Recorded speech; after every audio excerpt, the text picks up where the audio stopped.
Welcome back. So, we're going to go down that rabbit hole again. That dark, twisted rabbit hole.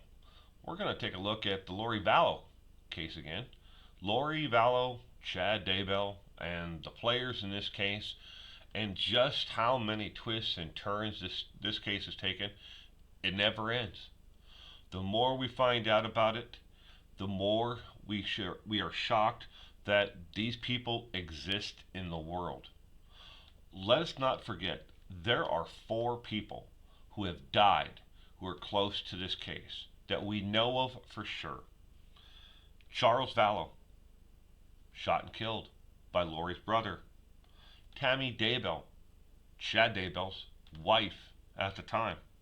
Alex Cox and Joseph Ryan are all gone. It seems from the outside looking in, and I'm sure it's almost exactly spot on, but anybody who has ever been close to Lori, and once Lori is done with them, they just die. Mysteriously, somehow they die. Either they die in their sleep, they get shot to death, and then the person who does it dies in their sleep. Everywhere along this line, there are dead people. And yes, there is a very good likelihood that her brother, Alex Cox, may have done the ultimate deed and taken out her 2 children. The longer it goes on, the less likely the police and federal authorities are to get a solid lead that's going to lead them to their 2 children, Tylee, age 17, and JJ, age 7, that they will be alive and well somewhere.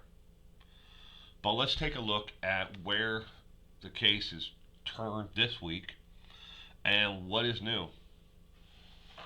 So, there are possible new charges in the horizon.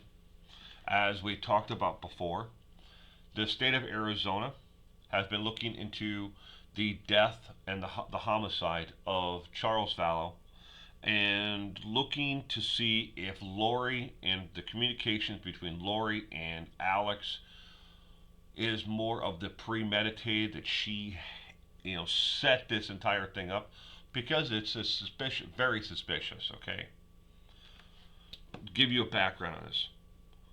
Charles Vallow came to the home this is by Alex Cox's admission and by Lori's admission, that Charles came to the home to pick up his son JJ, to take JJ to school. Lori and Charles got into a verbal argument. Now, Alex's version of the story is that while they were verbally arguing before he took JJ to school, Tylee stepped in with an aluminum baseball bat and to her dad and said, "Get back, leave mom alone," poking him with the bat. That's Alex Cox's version. The statements that were given to the police by Tylee scream of this entire statement that she gave was rehearsed. That she had gone over and over again with somebody, because she used terms that no 17-year-old girl I know of would think of, and the speech pattern and repetitiveness and things that she said within that statement doesn't sound like any 17-year-old that I know of. It sounds rehearsed, and it most likely was. And the police weren't allowed to talk to Tylee alone without her mother there, because her mother would not supply counsel for Tylee, so they couldn't interview her individually. And before the police could do that, Lori picked up the entire family and moved out of state to Arizona. When everything was starting to get hot in Arizona, she moved to Idaho. So the statement that Tylee gave, I don't believe is true. But possible charges are coming down the pipe in Idaho. One, for conspiracy to commit fraud, because she was in the state of Idaho when she um, may have tried to illegally acquire or gain access to Charles's life insurance money, the $1 million policy. Now there's some rumblings on the news out there that Charles, before he died, obviously had contacted the insurance company and said that somebody had been changing his PIN number so he could access his actual insurance. And we don't know if that was really Lori, but he believed that it was. And he wanted the authorities to look into that it was her. But they never got a chance to because he would be dead a week later. So Idaho is looking at possible other charges. Arizona is looking at the possible murder charges to be levied against her in the death of Charles. And then there's the federal government. There has been talk, definite talk, that if Lori is found guilty of the charges of the two felony charges of abandoning her children, which bring a maximum 14 years for each one, so that's a total of 28 years if she gets the maximum on both. The average is actually around 7 to 9 years if convicted in the second degree, first degree, not second degree, of that charge. So she could very well get a very lengthy prison sentence because she has additional charges on top of that. So Idaho, Arizona, federal government, and it just keeps on going. If they're able to make a connection between Chad and what happened to Tammy Daybell, that's additional charges. And then there's the death of Joseph Ryan. Well, not her first husband, that'd be what? Husband number 2, I believe. Mr. Ryan would be number 2, and the death around him is now being called into question because he died what they originally thought was a heart attack, and because he did have a heart ailment, that he was taking medication for and he was seeing a doctor for. But now, in light of all this, and especially that Tammy Daybell died under these certain suspicious circumstances, it's calling all these deaths into question.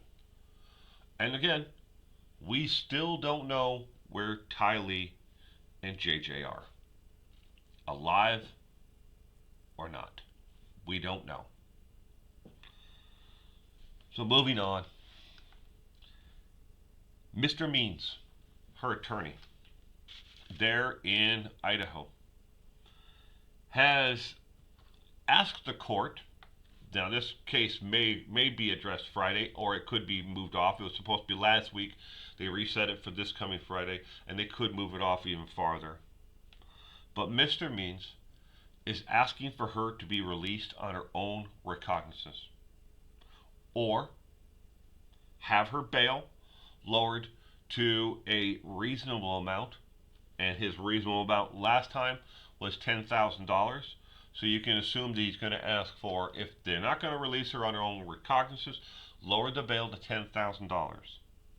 In the papers that he filed to have this bail hearing, this would be bail hearing number 3, he said in the statement that it would be unconstitutional, an unconstitutional punishment of before being found guilty of a crime, to have her being held on $1 million bail, because she can't find anybody who's willing to put up $1 million plus of equity.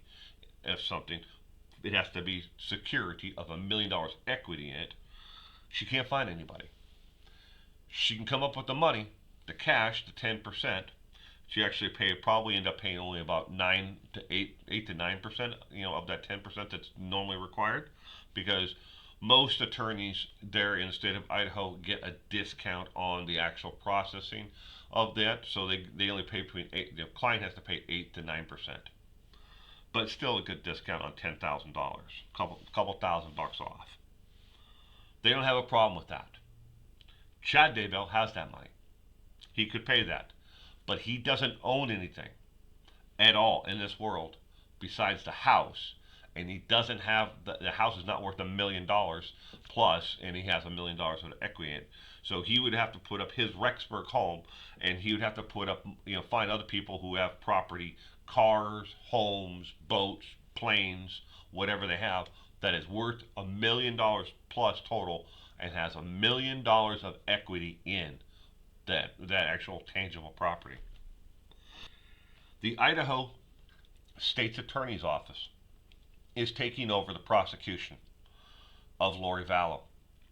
The Rexburg DA will take a co-counsel in the prosecution of Lori, and they will use their investigators plus their investigative team from the state attorney's office to prosecute Lori. So if Lori thought that she was going to get off easy because the Rexburg DA and their detectives were going to handle this, oh no, Lori. No, they called in the big dogs. The big dogs are coming down to make sure you don't walk out of there and you don't get away with what you've done. The buck has stopped here. Sorry, Lori. So the state is going to prosecute this, and when Mr. Means asks for that ROR, they're going to have a litany of different things to give to the judge why she shouldn't be released on that, and why the bail shouldn't be lowered from $1 million. And there is a chance also at that same hearing that the state's attorney general's office, their attorneys that will be there in court, may ask for her bail to be revoked, no possibility of bail. They very well could ask for that. Will they? We don't know yet, but they could. Next, Charles Vallow, two eldest sons. The one who we're purposely keeping his name out of the court. We'll just call him, Bub. Bub made a statement that to the Associated Press, an Associated Press beat reporter, that Lori was always cold and had no empathy towards either one of his two sons. That she just was so distant in their actual relationship that it was kind of like she wasn't really there. Even though she was physically there, she wasn't there. She never did anything for them. She never helped them with anything. And she constantly tried to talk their father, Charles, out of being part of their lives. And in the end, this was one of the reasons that started their initial fights between, Lori and Charles, and their separation. And then, of course, she also had issues where Charles said, she'd gone off the deep end and he wanted to have her psychologically evaluated, and she refused to go. Next, the autopsy on Tammy Daybell and the examination of her body, is complete. A full autopsy has been completed now on Tammy. They are awaiting toxicology reports as of the 15th. They still haven't received the complete toxicology reports back. Once they get the toxicology reports back, they will, along with the autopsy results, they will finalize the report, and then they will send that to the state. And then the state, it's up to them if they decide that they're going to file charges against Chad Daybell in this, or Chad and Lori. Amazon is now in this. Amazon sells almost all of the books that Chad Daybell has written over the years. But Amazon is now withholding the sales funds for Tiny Talks with, you know, God. Volumes 1, 2, and 3. I don't know if there's a fourth one, but it says all the volumes. Written and done by Tammy Daybell and Chad Daybell. They are withholding the funds for that book, along with anything else that was published and printed by Cedar Fort Publishing. They're withholding that until they hear back from the state of Arizona, along with the state of Idaho, on if they can release the sales funds to them. Because those books are being sold by a third party seller. They're not Amazon printed. They're not being sold by a major publishing company. The publishing company, Cedar Fort Publishing, is a smaller publisher, and the person who is selling them on Amazon is a third party seller. So it'd be kind of like you setting up a store in your home and actually physically having the books, and then you sell them. You sell them on Amazon, or Amazon sells them for you. They pay you a little bit of money, and then you ship the books out to the actual person. Now, this does not include the digital versions of the books, or any books that are printed by Cedar Fort, which Amazon has the rights to on the digital platform. They're just holding the sales and funds for the actual books that they sell on the platform, third party sales. Charges against Chad Daybell could be levied in the aiding and abetting of Lori Vallow to Hawaii from Arizona. They can't charge him with the desertion charges on the children, but they can very well add, aiding and abetting, and they could hindering prosecution on what he did to help her get out of Idaho, keep her hidden for a month before they ended up in Hawaii.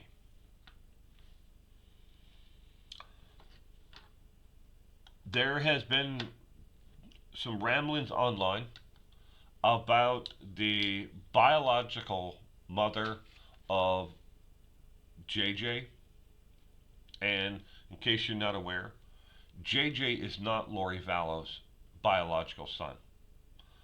Charles Vallow and Lori adopted JJ from another family member of Charles, and Kay, Charles's sister, is actually the grandmother for JJ. Okay? But there has been some talk online that other family members within the Vallows had also contacted the state of Idaho over child welfare issues and had filed a complaint in Arizona on child welfare checks on JJ before Lori packed up and moved to Gilbert in Chandler area. She moved back and forth, and then eventually to Idaho. That other family members besides Kay and Larry Woodcock may have actually filed, complaints as well, and child welfare checkup requests. So there's a good chance that if these do check out to be true, and neither state is confirming that they had received previous calls about JJ, if this is true, it turns out to be true, that means that the original complaints stem over a year now from the original first person, reports that were filed for welfare check on JJ. Okay. Kay Woodcock. Moving on to her. Kay Woodcock has finished another interview with the East Idaho News Network for a special that will be airing sometime here shortly. There is nothing set on the schedule itself for East Idaho News, about an update on the Lori Vallow case, but she has recorded her part of it, an interview that they did over Skype for her to take part in that. Next, room 107 at the Spring Hill Suites by Marriott there in Rexburg is now empty. This room has been rented off and on over the course of the time since Lori came back from Hawaii, was extradited back. This room has been on and off again rented by people who are supporters of Lori and Chad's. And apparently, when they moved out of the room, they left a lot of literature and stuff in the room, papers in the room, and all that information that was left behind has been turned over to the local authorities there in Rexburg. What it totally was, according to the cleaning lady, was papers and flyers. That's all it said. Next, there have been two unconfirmed sightings of Tylee without JJ, and both of them were in the Salt Lake City area. One was at the Red Butte Garden and Arbitrarium, and the other was at a High Pines Park area, parking lot of that area. Now, these are unconfirmed, but the intriguing part about these two possible sightings, and both of them apparently, again, unconfirmed, that they were ever turned over to the police, but the people who posted these sightings describe in some detail a lady and a man with Tylee, if it was her. They describe a gentleman who is not Alex Cox, but the lady looks and had the same size and height and build as Lori, but each of these ones were independent of each other, and both of them said that the lady who was there, that they described with Tylee, was wearing a black wig. She was not blonde hair or brown hair. She was wearing an obvious black wig, long black hair wig.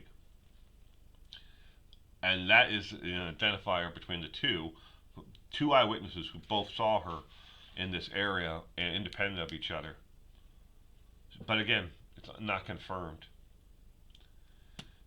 At the same time, there has been rumors and talk and a couple photos actually shared online of Idaho State Police detectives who were spotted in Madison and in Norris in Wyoming. That is inside of the Yellowstone National Park area, I believe.